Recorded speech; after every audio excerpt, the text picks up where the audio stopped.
Gout bukan sekadar kaki bengkak atau sendi mencucuk. Kalau asid urik tinggi, sendi korang boleh mula terasa berat dan aktiviti harian terganggu.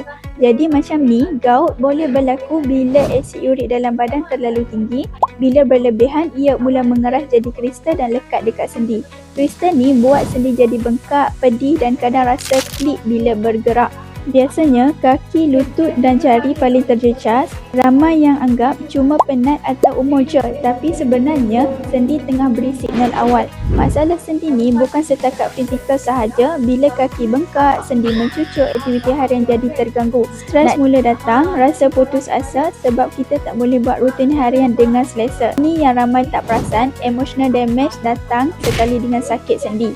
Ramai orang mula ikhtiar dengan kapsul tapak baru sebab dalam kapsul tapak baru ni kami sediakan Cortec Phellodendri iaitu kulit kayu retak, memang terkenal untuk bantu masalah gout.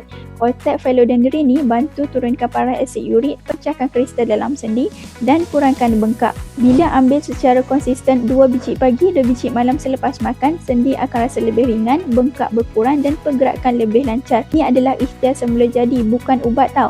Kalau korang selalu rasa sendi tegang, kaki bengkak atau pedih bila bergerak, jangan tunggu lagi. Klik di link di bawah untuk dapatkan harga promosi untuk tapak baru ni dengan diskaun dan penghantaran percuma. Bertindak awal supaya gout dan asid urik tak ganggu hidup korang lebih lama.